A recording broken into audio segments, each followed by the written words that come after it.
The Crypt interviews in association with Mayo Leisure Point Castle Bar.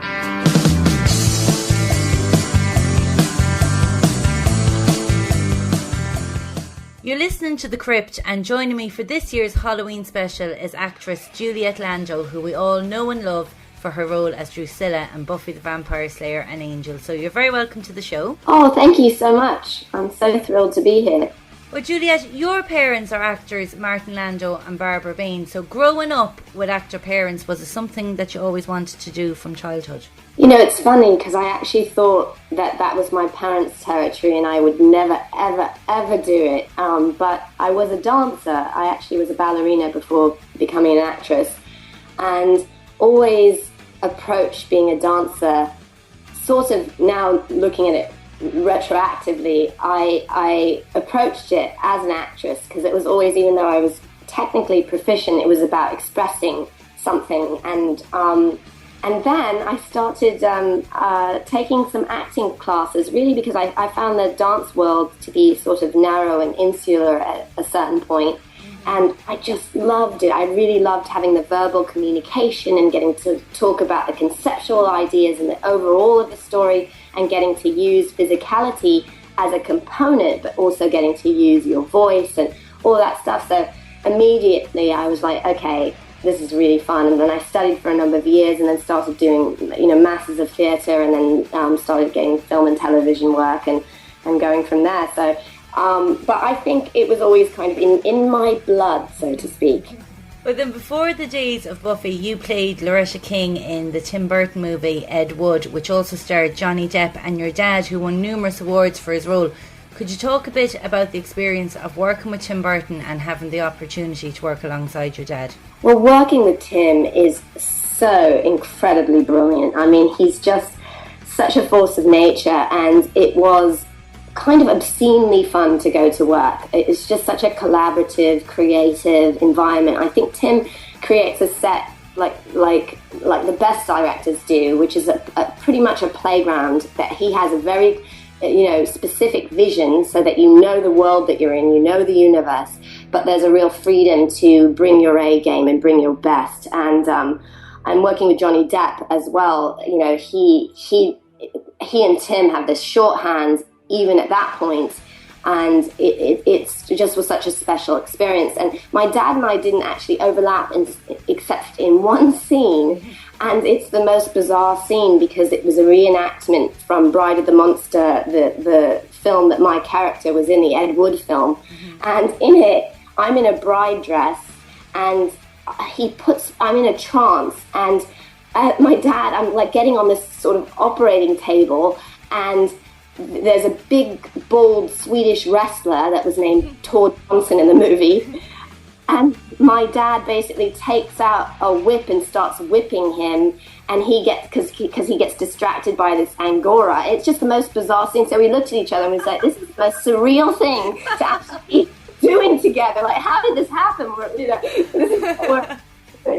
So, but it was so much fun. It was just actually hard to keep a straight face. And there was another scene that was not with my dad, but was kind of like that, with Sarah Jessica Parker, where we were doing another reenactment scene, and my agent at the time actually came to visit the set right then, and I don't think she'd been really intimately involved in sort of reading the scripts and knowing all of the ins and outs. So she, for a moment, had this look of confusion because the actors in the Ed Wood movies, we were literally doing sort of the stiff way that they were acting, and Sarah Jessica and I had this competition about who could act worse than the other one. So each take we tried to one-up each other in how bad we could be.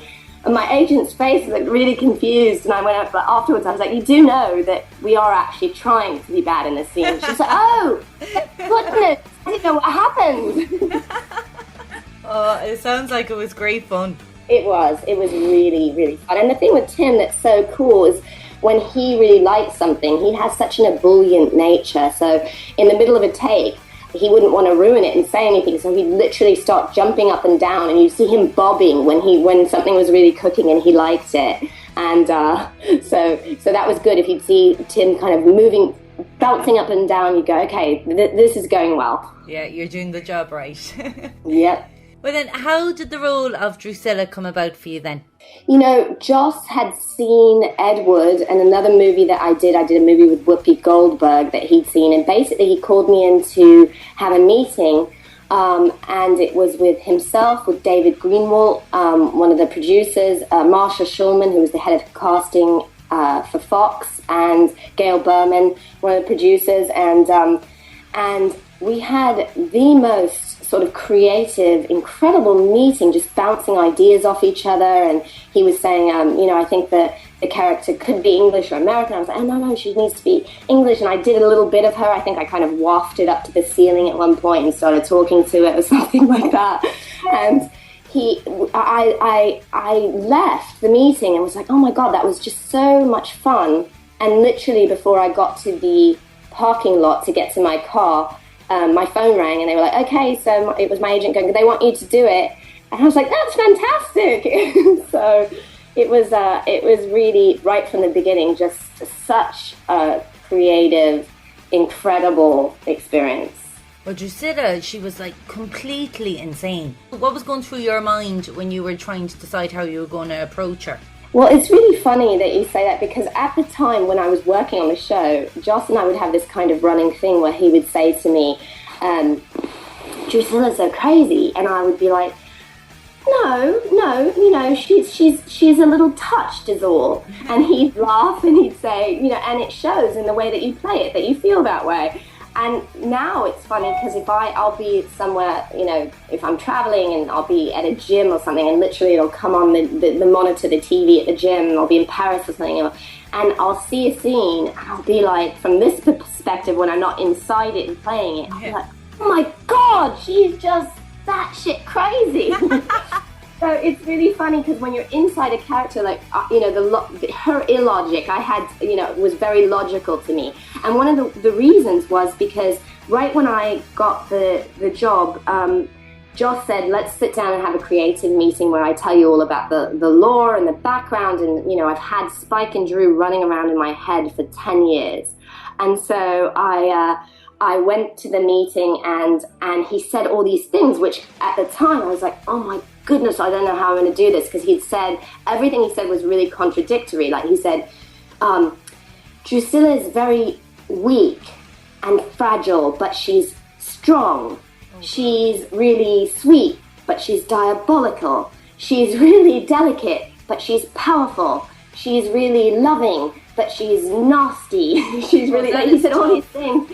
And then he said, and then I left and I thought, oh my goodness, how am I going to put all these, ingredients together? And then once I started doing it, it was the thing that made it so much fun to play, is that, he created a character that had so many contradictions and was rife with so many different elements, which is how we are all as humans. And very, very often when you're playing a villain, it's one-dimensional, or if you're lucky, two-dimensional, and this was, so multifaceted. Because really, of all the Buffy characters, I think Drusilla had one of the worst background stories. Like, Angel really tortured her, but he put her through. It was unbelievable. He did, and I think that really was the genesis for all of, what got forged in terms of her personality, really was from all of that trauma, which, as people, we all get forged by our early experiences, and that's what was one of the things that was so brilliant in it, is that, she definitely had come through really, I think, the worst of it as well, in terms of, the other characters' backstories. And then yourself and James Masters, your chemistry was amazing. Was that something that just clicked instantly from the first time you performed together? It was immediate. And actually what happened is, when I was cast, they then said, we'd love to bring in the final choices for Spike to work with you, since it's, this couple is so, important in terms of their dynamics together. And so the moment James came in, we just had this immediate electric acting chemistry right from the get-go. It was funny, though, because he came in and he thought that, for whatever reason, the character at that point was maybe going to be American Southern. And they were like, oh no, he's English. And then he was like, okay. So he swapped it, changed it up really fast. And we had all this stuff happen in his audition, which was truly what they call kind of moment-to-moment acting, where you're really surprised by what happens. And a lot of those things that happened in his audition ended up being kept in our first episode that we appeared together, because James and I would get together. He has a strong theatre background as well, and we would rehearse the scripts and the stuff before shooting. And we were like, wait, what happened? Oh yeah, we had this moment, let's do that. And so a lot of it ended up making its way into all of the shows, but particularly the stuff from his audition into the first episode, School Hard, where we were introduced. And then obviously with the storylines, there was a lot of fighting in Buffy. And I believe you got kicked in the head once while doing one of the scenes. That's right. I was doing the scene where I killed Kendra with my nails. And it was a bit treacherous in a number of ways, because we had just shot the scene from 1860, I believe it is, or was, when my character was in the church and in the confessional, and angels on the other side, Angelus, and so we were shooting that, and then we had to go into modern day Drusilla, which meant that there was no time to do the Drusilla manicure, which was the French manicure, which was black with white tips, or at this point when the character got strong, it was red with white tips. And the hands were very featured, because in the next scene, I'm slicing Kendra's neck with my nails, so there's going to be a big close-up of them. And we were trying to figure out, there was no time to actually have nail polish dry, and how do we do that? So Todd McIntosh was like, okay, we'll do these press-on nails. And so we did. We had these, fabulous long press-on nails, but as we were doing all the fight choreography, they kept literally going ding, ding, ding, and flying off in all directions, which was just madness. And like we were running around trying to press them back on so that they'd stay on for the take. And then Bianca, who was playing Kendra, we rehearsed all the fight stuff, and she, every time she was supposed to actually kick like right around my midsection, and where my hands were going to be down there kind of blocking it. We did all the rehearsals, it was great. And then they yelled action, and as often happens, people's adrenaline goes up. So all of a sudden, instead of her kick coming near the midsection, I see this huge combat boot coming towards my head, and she clocked me really strong. And actually, I remember thinking like, because I saw all these little spots, and I was like, that's what they mean by seeing stars. I've never had that. And then being a dancer and being like, I was like, I'm not going to ruin the take. I'm going to keep going. So I kept going, and the next thing I had to do was actually, I grabbed her by the neck and kind of backed her up against a wall. And I remember I had this moment where I kind of grabbed her by the neck, and I literally made her look in my eyes and was like looking at her like, okay, we need now this next bit. We have to calm down and do as we've choreographed. So I slowed it down and really looked at her with probably a very Drusilla-like menacing expression, and then from then on it was fine. The only thing that was weird is that I did have a concussion, and I couldn't drive home. I had to be driven home, and it was kind of crazy, because it was quite a clunk, and everybody was like, oh my god, I can't believe you continued. And I think it's the take that's actually in the episode. Well, we're all going to look at that in a new light now when we watch that scene. Yeah, exactly. You'll think of nails popping off and my head getting kicked, but it all worked out in the end. Well, then, along with working in TV and movies, you've also received outstanding reviews for your work in theatre. What do you find most challenging about working in theatre as opposed to in front of the camera? Well, I love it. I really love working with an audience, and having my husband always says the audience is like the other character in the play. The last play that I did, we produced it here in Los Angeles, and we were supposed to run for 6 weeks, and we ran for 6 months because we just kept getting extended, and we were sold out, and we had all the raves and the critics' pick and the LA Times and awards, and it was like unbelievable. And it was a 2-character play, but in a way it was really a 3-character play, because it was myself, the other actor, and the audience, and they, the audience always kind of brings a need, and it colors the play in each incarnation of it. And much like doing a television series, you get to live with a character for such a long period of time that you just find more and more riches as you go along, and new things start to develop. So for me as an audience member, I always love going to the theatre on opening night, and then I love going towards the closing night or the end of the run with really good actors, because you'll just see it's like a different show. It's just, it's evolved to levels that can just be so exciting.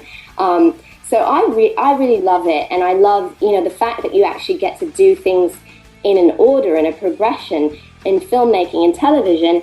It's its own beast that's wonderful as well. But you record, you do it based on things like what locations available, when the actors are available. So you could be shooting, very often I've shot my death scene or my love scene with my husband. I'm supposed to know for, 10 years, and we're saying, hello, how are you? Okay, jumping into bed, Yeah, I can imagine if that's on the first day.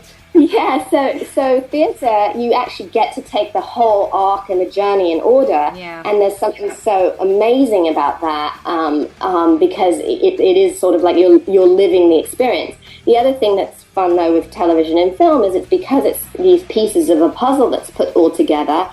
When something happens and grows out of a real thing that needs to happen in a scene, and for instance, let's say, you're more emotional in a scene than you necessarily had anticipated it would end up, it would be, because there's so many variables that present themselves, and you find scenes in the moment that you end up thinking, well, okay, since I played that this way, now that I'm doing this other bit before it, I'm going to play this way instead. You're constantly kind of adjusting and finding the arc by what's happened in the scenes that you've been doing. So they're all. I feel really lucky to get to do what I love to do, and that's a pretty amazing thing to get to wake up and say I really love what I get to do every day.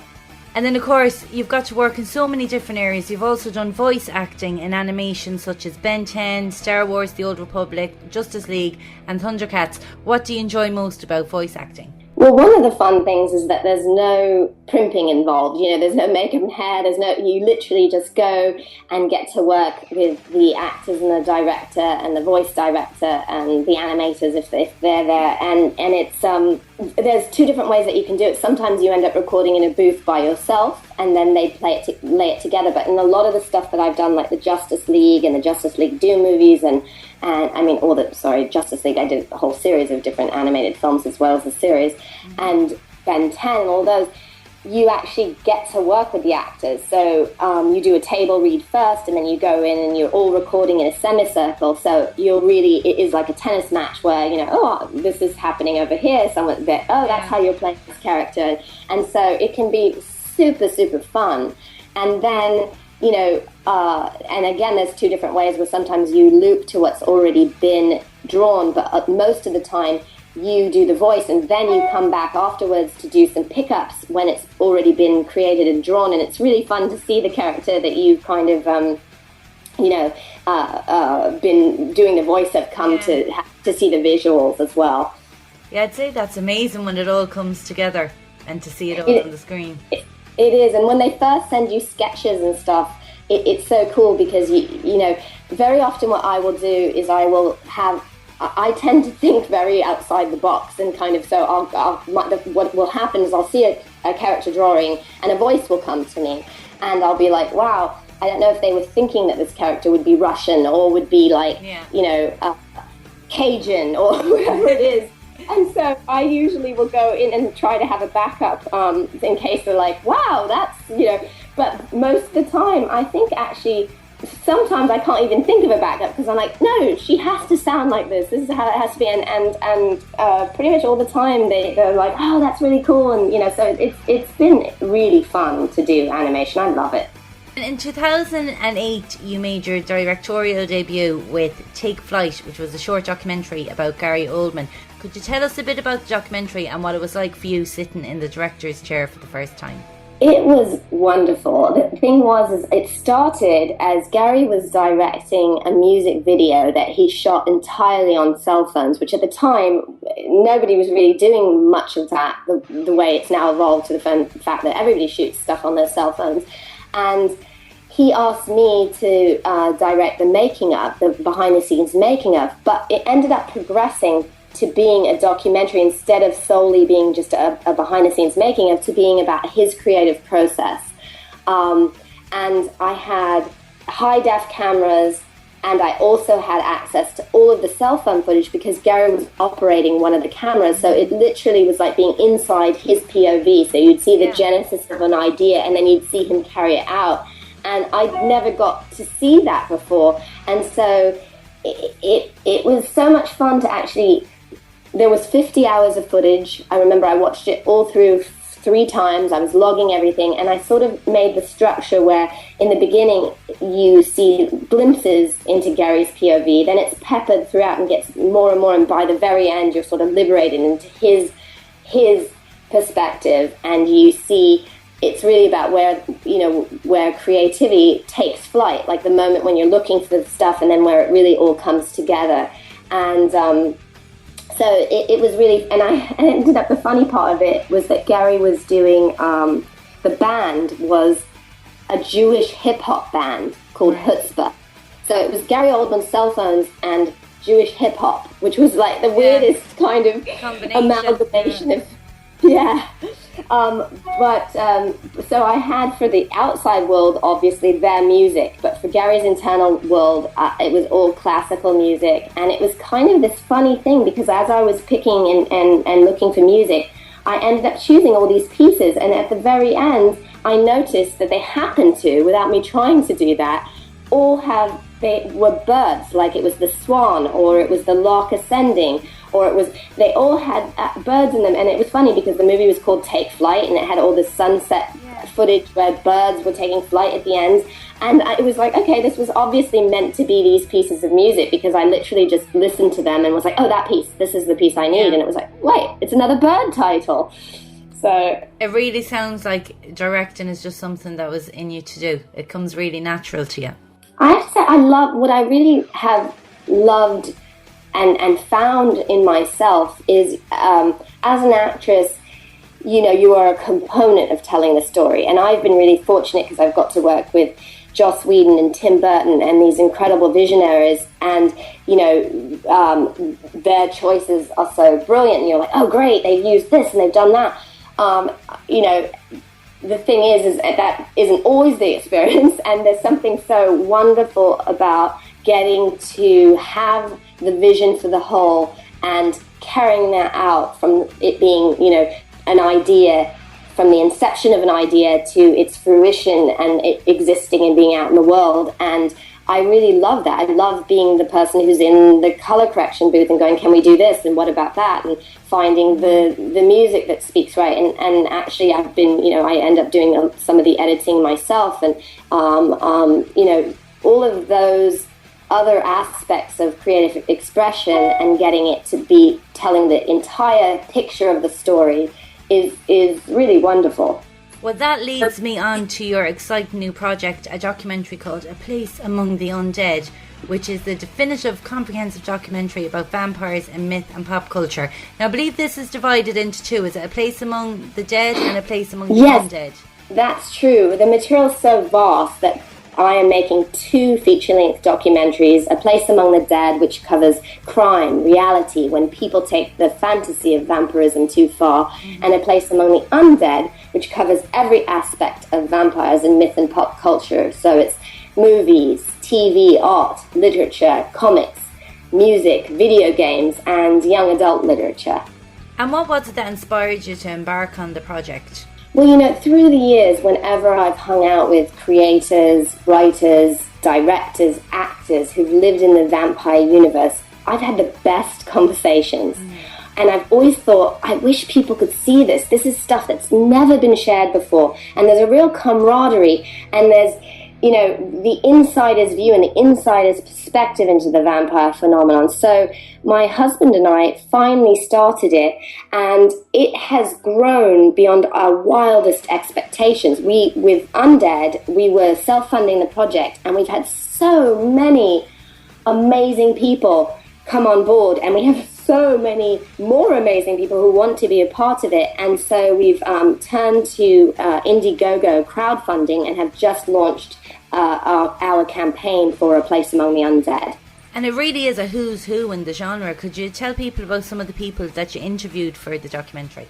Yes, absolutely. We have interviewed Tim Burton, Joss Whedon, Gary Oldman, Willem Dafoe, Anne Rice, Robert Patrick, Charlaine Harris, who wrote the books that True Blood is based on, Kevin Grevious, who created the Underworld franchise, Stephen Woolley, who produced Interview with the Vampire and Byzantium. We've talked with David Greenwald and Jim Kauth, who I know from Angel, but they also are the co-creators of Grimm. We've talked with Cole Haddon, who created NBC's Dracula, Tom Holland, who is the creator and director of the original Fright Night and the Fright Night franchise, Mariana Clavino, who played Bill's maker in True Blood, Steve Niles, who created 30 Days of Night, both the comic books and the movie. We've directed E. Elias Marriage, who directed Shadow of the Vampire, which is the movie that we talked to Willem Dafoe about, although Willem is actually also in another vampire movie called Daybreakers, and he had one of his first parts, a little part in The Hunger as well.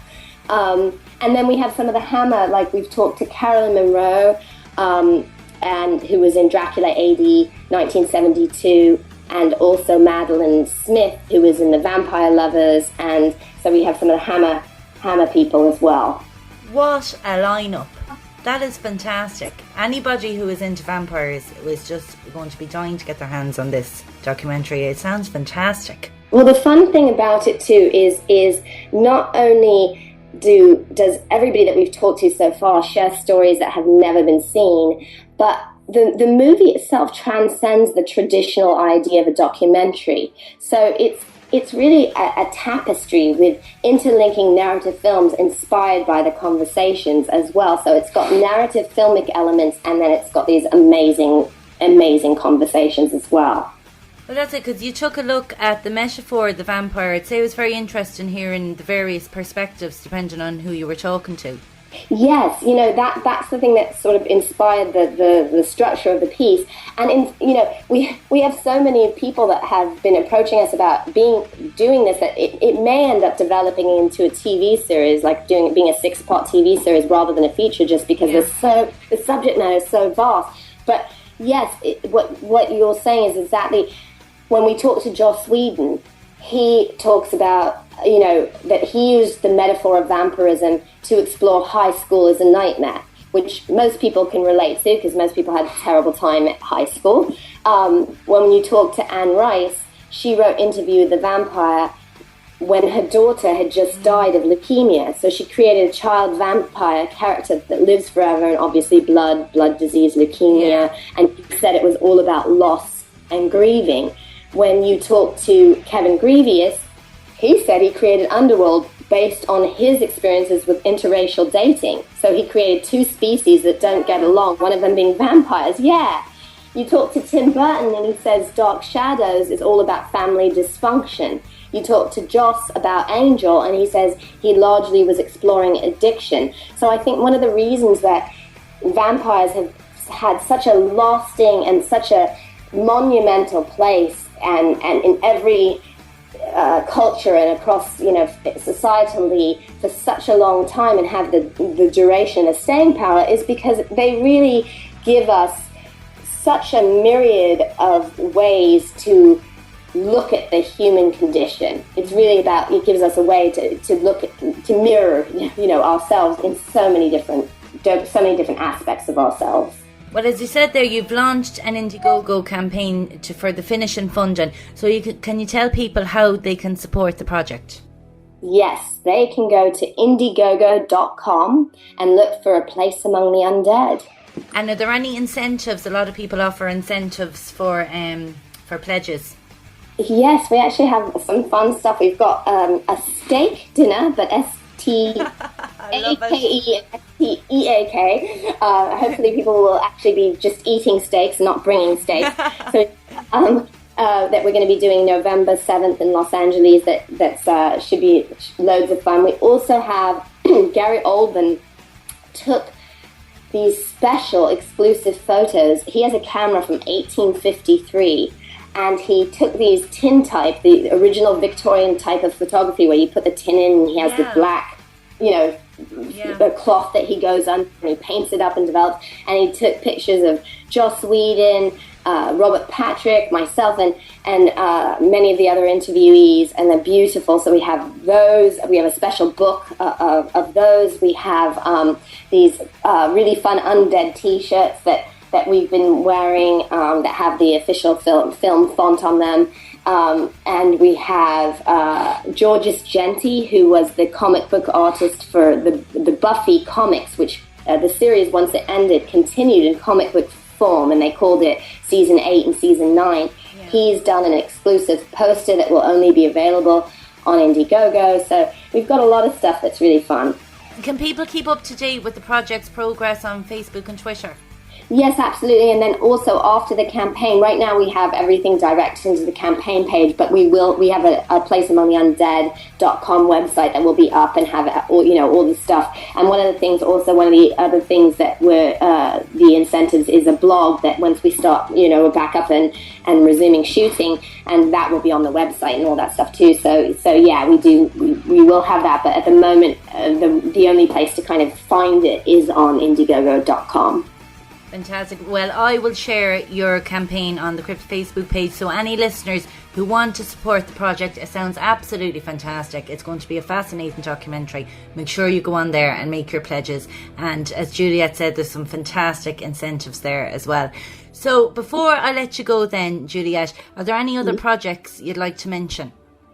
Yeah, I wouldn't mind mentioning, but I was going to also say one of the things that's really been so fun for my husband and I, Deverell, because we are directing and producing and working on the project, has been the interaction with the fans. And the fans, by becoming involved and giving pledges, they become producing partners with us, and we've been interacting. It's been so phenomenal because we started with 40 people that we called our street team, and to help get the name out of the project and stuff. And that was literally like last week, and we've grown to 1,600. They've named themselves Landau's Legion, so that's a bit embarrassing.